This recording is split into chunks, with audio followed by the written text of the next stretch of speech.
Hi, welcome to Contemporary Painting. I am Gail Saborio and I'm filming out of my home painting studio because it's summer vacation and I want to thank you for taking this course and I hope you have a great time painting with me.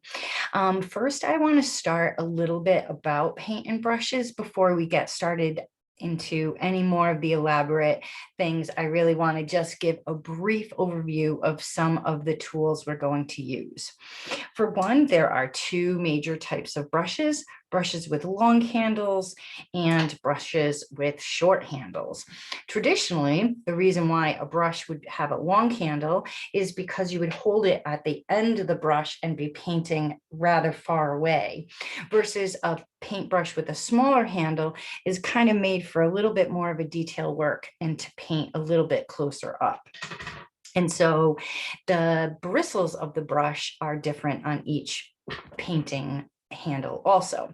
This is the handle. This is called a ferrule, and this squeezes the bristles together. This is a very pokey brush, kind of stiff, feeling like a man's beard a little bit, or even more pokey than that. And this is called a bristle brush. A bristle brush is made to hold a lot of paint. And so it's used for acrylic, it's used for oil painting, and it's mostly used to apply a good amount of paint onto the canvas, where you want to like scoop some paint out and put it onto the canvas to kind of put it there. You kind of need a bristle brush. Most artists start a painting with a bristle brush.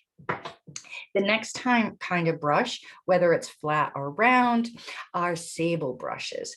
Sable brushes are very soft. Imagine like a makeup brush that you would want to. These you wouldn't want to actually put makeup on. It's too pokey, it would hurt you. These are very soft. They're sables. Traditionally, they're the hair of the tail of squirrels, nice and soft and fluffy. And this is for blending.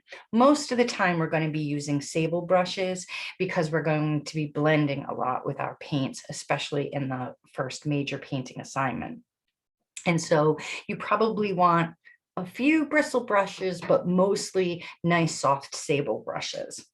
But then there's these types of brushes that are really fluffy. They're also really soft, but see how the heads of them kind of flare out quite a bit? These are watercolor brushes.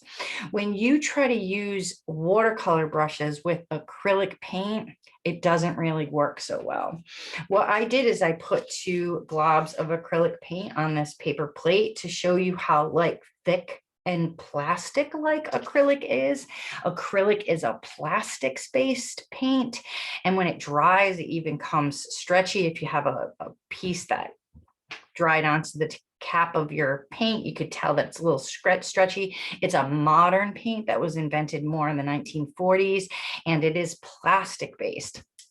So these types of floppy, not necessarily just soft, but floppy brushes will not be able to hold this heavy duty paint and will start to get all like soft. These are not good for acrylic paint and are best to be saved for watercolor, where you want to be able to hold a whole bunch of paint. So when you start painting, I just use a cheap paper plate. Now, I don't want you to have to go out and buy expensive things, but once you start to become a professional artist, you might want to invest in more professional materials. But let's just start really simple. The main thing I want you to know about acrylic paint, other than it's a new modern style of paint and it's a plastics-based paint, it does not come out of anything once it is dry. And so I have kind of my painting tie-dye on. I'm in a painting studio with some protection on my table. If it's wet, it washes away. But if you get a paint on your clothes and it dries there, it's pretty much stained. When washing a brush, if you just leave a brush out with acrylic paint and it will come back all dry, it is dead. You cannot fix it again. You might try to scrape it off, but it doesn't really work. It's really important that you wash your brushes really well when you are done, especially when you're painting with acrylic paint. Once it's dry, it's permanent. It does not wash away. And because of that, I just want to show you when you're washing your brushes, you want to first start by removing the extra paint from your brush when you start. So don't take a brush full of paint and put it in your water. It's just going to contaminate your water really quickly. So wash your brush, wash your brush in water, and then you're ready to start to clean it. When you're cleaning a brush, some kids just put the brush under a sink and think that the water running over it is enough to clean the brush, and it will only clean the outside of the bristles and won't clean the inside of the bristles. When washing your brush, take your fingers and squeegee the bristles between your thumb and fingers. So whether it's a big brush and you do it this way between your thumb and finger, and with a smaller brush this way, and so it squeegees the extra paint as water's running over it, as you use your soap on your hands, almost painting your hands, and squeegee the brush. When the brush comes clean, then you know it's clean. Just putting it under the sink won't really do enough. It will wash the outside of the bristles, but paint will still be caught in there and will ruin your brush. And then lastly, not all colors are created equal. Black is the darkest color and white is the lightest color. And so if you want to make gray, you don't start with your darkest color. One way I want you to think about it is pepper is dark, sugar is light.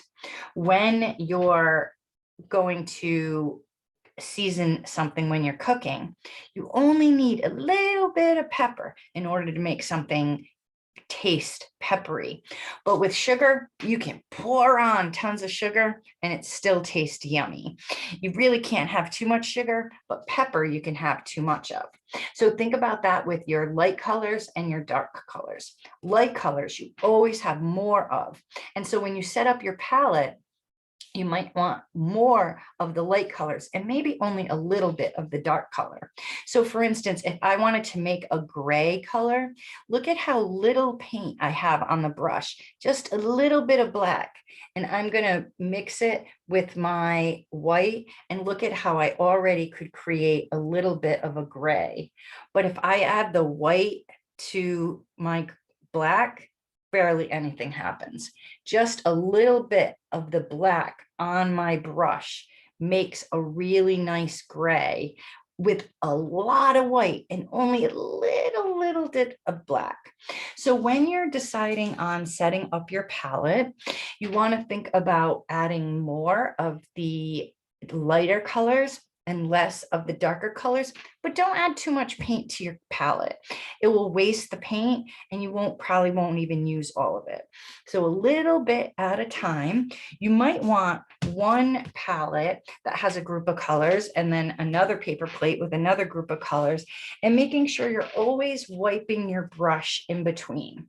Now I'm going to show you about using a palette knife to mix paint, but I still mix with my brush.